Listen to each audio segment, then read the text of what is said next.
Assalamualaikum warahmatullahi wabarakatuh.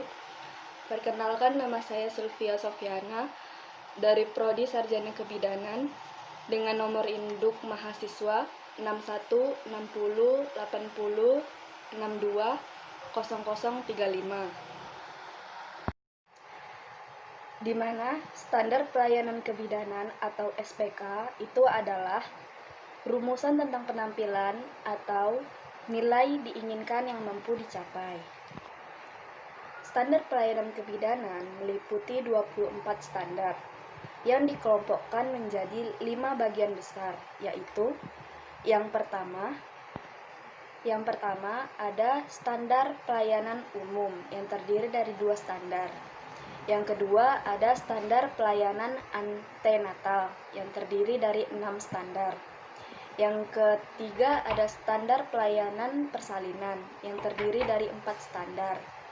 Yang keempat ada standar pelayanan nifas yang terdiri dari 3 standar. Dan yang kelima ada standar penanganan kegawat daruratan obstetri neonatal yang terdiri dari 9 standar. Di mana yang pertama ada standar pelayanan umum yang terdiri dari 2 standar. Standar pertama itu persiapan untuk kehidupan keluarga sehat, di mana pertama bidan memberikan penyuluhan dan nasihat kepada perorangan, keluarga, dan masyarakat. Yang kedua, tujuannya adalah memberikan penyuluhan kesehatan yang tepat untuk mempersiapkan kehamilan. Hasilnya,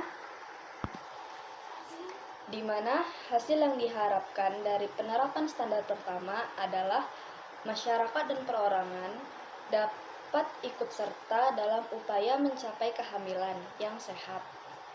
Selanjutnya itu ada standar kedua. Di standar kedua ini itu adalah standar pencatatan dan pelaporan. Hal-hal yang dapat dilakukan bidan untuk dapat melakukan pencatatan dan pelaporan yang maksimal adalah sebagai berikut. Yang pertama, bidan harus bekerja sama dengan kader dan pamong setempat agar semua ibu hamil dapat tercatat.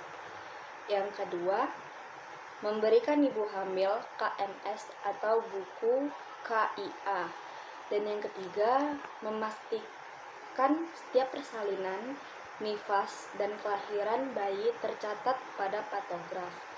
Dan yang keempat, melakukan pemantauan buku pencatatan secara berkala.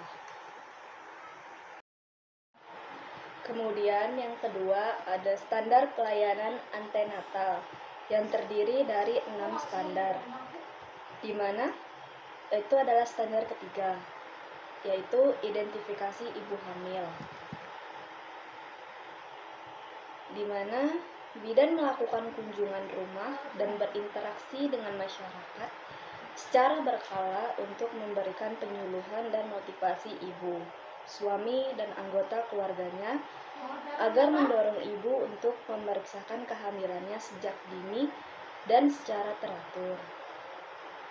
Contohnya itu sebagai berikut, di mana yang pertama, bidan melakukan kunjungan rumah dan penyuluhan secara teratur.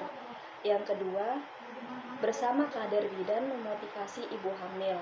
Dan yang ketiga, lakukan komunikasi 2 arah dengan masyarakat untuk membahas manfaat pemeriksaan kehamilan. Hasilnya, yang diharapkan dari standar ini adalah ibu dapat memahami tanda dan gejala kehamilan. Kemudian ada standar keempat, yaitu pemeriksaan dan pemantauan antenatal. Bidan hendaknya paling sedikit memberikan 4 kali pelayanan antenatal. Pemeriksaan meliputi anamnesis dan pemantauan ibu dan janin dengan seksama untuk menilai apakah perkembangan berlangsung normal. Tujuan yang diharapkan dari standar ini adalah bidan mampu memberikan pelayanan antenatal yang berkualitas dan deteksi dini komplikasi kehamilan. Adapun hasil yang diharapkan yaitu ibu hamil dapat mendapatkan pelayanan antenatal minimal 4 kali selama kehamilan. Kemudian yang kelima ada standar palpasi abdominal, yaitu di mana bidan harus melakukan pemeriksaan abdomen atau perut secara seksama dengan melakukan palpasi untuk memperkirakan usia kehamilan. Tujuan dari dilakukannya standar ini adalah memperkirakan usia kehamilan, pemantauan pertumbuhan janin, penentuan letak, posisi di bagian bawah janin. Hasilnya yaitu bidan dapat memperkirakan usia kehamilan, diagnosis kelainan letak, dan merujuk sesuai kebutuhan. Kemudian standar keenam yaitu pengelolaan anemia pada kehamilan, di mana bidan melakukan tindakan pencegahan anemia, penemuan, penanganan, dan rujukan semua kasus anemia pada kehamilan sesuai dengan ketentuan yang berlaku. Tujuan dari standar ini adalah bidan mampu menemukan anemia pada kehamilan secara dini. Hasil yang diharapkan dari pelaksanaan standar ini yaitu jika ada ibu hamil dengan anemia berat dapat segera dirujuk, penurunan jumlah ibu melahirkan dengan anemia, penurunan jumlah bayi baru lahir dengan anemia atau BBLR. Kemudian ada standar ketujuh atau pengelolaan dini hipertensi pada kehamilan. Bidan menemukan secara dini setiap kenaikan tekanan darah pada kehamilan dan mengenali tanda gejala preeklamsia lainnya. Tujuan dari dilakukannya standar ini yaitu bidan dapat mengenali dan menemukan secara dini hipertensi pada kehamilan. Hasil yang diharapkan dari pelaksanaan standar ini adalah ibu hamil dengan tanda preeklamsia mendapat perawatan yang memadai dan tepat waktu. Kemudian ada standar pelayanan ke-8, yaitu persiapan persalinan, di mana bidan memberikan saran yang tepat kepada ibu hamil, suami, atau keluarga pada trimester ketiga. Memastikan bahwa persiapan persalinan bersih dan aman. Tujuan dari dilakukannya standar ini adalah untuk memastikan bahwa persalinan direncanakan dalam lingkungan yang aman dan memadai dengan pertolongan bidan terampil. Hasil yang diharapkan adalah ibu hamil, suami, dan keluarga tergerak untuk merencanakan persalinan yang bersih dan aman. Kemudian ada standar pelayanan persalinan yang terdiri dari 4 standar, yaitu standar ke-9, yaitu di mana asuhan persalinan kala 1, bidan menilai secara tepat bahwa persalinan sudah mulai, kemudian memberikan asuhan dan pemantauan yang memadai dengan memperhatikan kebutuhan ibu.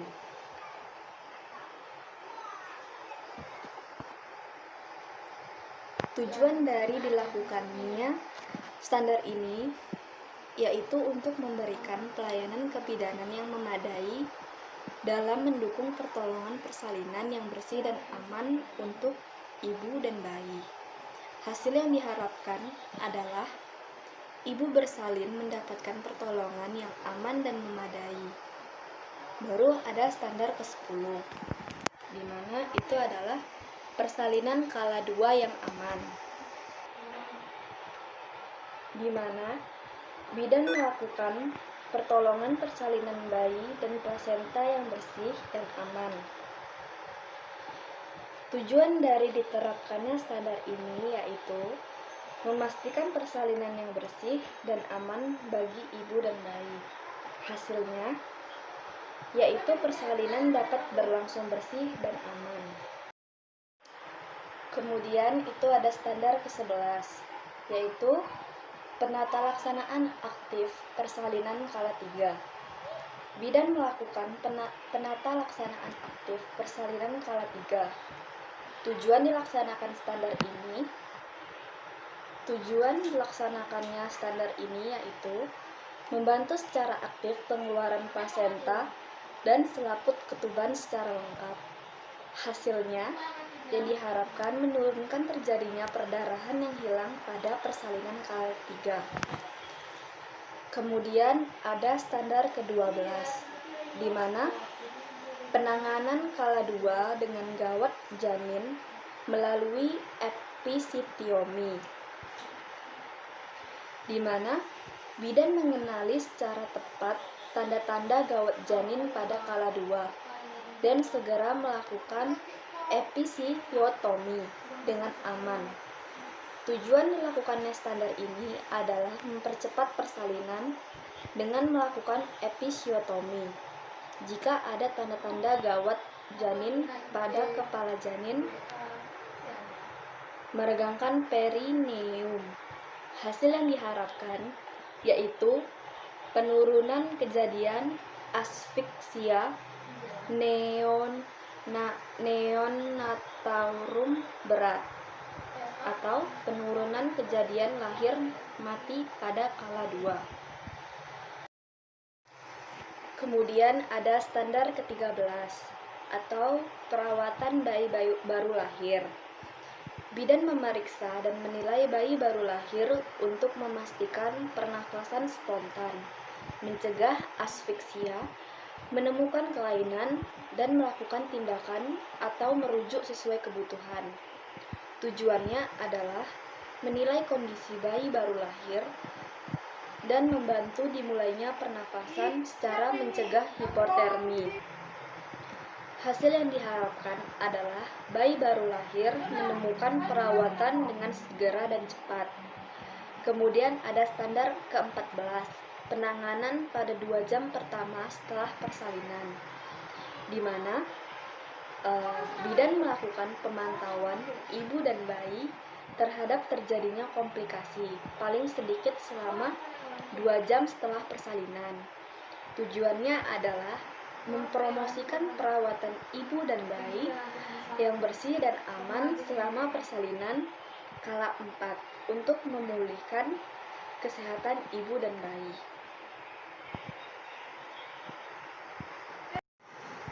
Kemudian ada standar ke-15, yaitu pelayanan bagi ibu dan bayi pada masa nifas. Bidan memberikan pelayanan selama masa nifas di puskesmas dan rumah sakit atau melakukan kunjungan ke rumah pada hari ketiga, minggu kedua, dan minggu ke-6 setelah persalinan untuk membantu proses penata laksanaan tali pusar yang benar. Tujuannya adalah memberikan pelayanan kepada ibu dan bayi sampai 42 hari setelah persalinan dan memberikan penyuluhan ASI eksklusif. Kemudian, yang terakhir itu ada standar penanganan kegawat daruratan obstetri neonatal yang terdiri dari 9 standar, di mana di dalamnya itu ada standar 16, penanganan perdarahan dalam kehamilan pada trimester 3. Bidan mengenali secara tepat tanda dan gejala perdarahan pada kehamilan. Tujuannya yaitu mengenali dan melakukan tindakan secara tepat dan cepat perdarahan pada trimester ketiga. Hasil yang diharapkan dari kemampuan bidan dalam menerapkan standar ini adalah ibu yang mengalami perdarahan kehamilan trimester 3 dapat segera mendapatkan pertolongan. Kemudian ada standar 17, penanganan kegawat daruratan pada eklamsia, di mana Bidan mengenali secara tepat gejala eklamsia mengancam, serta merujuk dan atau memberikan pertolongan pertama. Tujuannya adalah mengenali tanda gejala preeklamsia berat dan memberikan perawatan yang tepat. Hasil yang diharapkan yaitu penurunan terjadinya preeklamsia. Kemudian ada standar ke-18, yaitu penanganan kegawat daruratan pada partus lama atau macet. Bidan mengenali secara tepat gejala partus lama atau macet, serta melakukan penanganan yang memadai dan tepat waktu untuk merujuk untuk persalinan yang aman. Tujuannya adalah untuk mengetahui segera dan penanganan yang tepat keadaan darurat pada partus lama atau macet. Hasil yang diharapkan yaitu mengenali secara dini tanda gejala partus atau lama secara tindakan yang tepat. Selanjutnya, standar ke-19, yaitu persalinan dengan menggunakan vakum ekstrasi. Bidan hendaknya mengenali kapan waktu diperlukan menggunakan ekstrasi vakum. Tujuannya, penggunaan vakum yaitu mempercepat persalinan dalam keadaan tertentu. Hasil yang diharapkan yaitu penurunan kesakitan atau kematian akibat persalinan lama. Kemudian standar ke-20, penanganan kegawat daruratan ratensio plasenta, di mana bidan mampu mengenali ratensio plasenta dan memberikan pertolongan pertama, termasuk plasenta manual. Tujuannya adalah mengenali dan melakukan tindakan yang tepat ketika terjadi ratensio pertama. Hasil yang diharapkan ialah penurunan kejadian ratensio plasenta. Kemudian ada standar ke-21, di mana itu adalah penanganan perdarahan postpartum primer. Bidan mampu mengenali perdarahan yang berlebihan dalam 24 jam pertama. Setelah persalinan, dan segera melakukan pertolongan pertama kegawat daruratan untuk mengendalikan perdarahan. Hasil yang diharapkan yaitu penurunan kematian dan kesakitan ibu akibat perdarahan postpartum primer.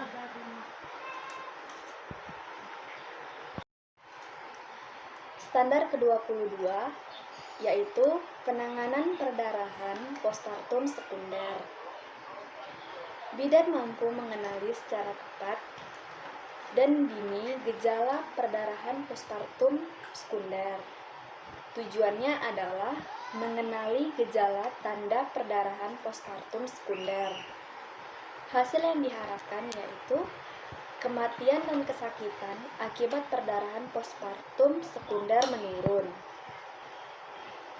Kemudian, standar ke-23 yaitu penanganan sepsis puerperalis. Bidan mampu menangani secara tepat tanda dan gejala sepsis puerperalis. Tujuannya adalah mengenali tanda dan gejala sepsis puerperalis dan mengambil tindakan yang tepat. Hasil yang diharapkan yaitu ibu dengan sepsis puerperalis mendapatkan penanganan yang cepat dan tepat. Kemudian, standar yang terakhir yaitu standar ke-24 atau penanganan asfiksia neonatrum, di mana bidan mengenali secara tepat bayi baru lahir dengan asfiksia. Tujuan yang diharapkan yaitu mengenal dengan tepat bayi baru lahir dengan asfiksia, mengambil tindakan yang tepat, dan melakukan pertolongan kegawat daruratan. Sekian presentasi dari saya. Bila ada salah kata, mohon dimaafkan. Billahi taufik wal hidayah. Wassalamualaikum warahmatullahi wabarakatuh.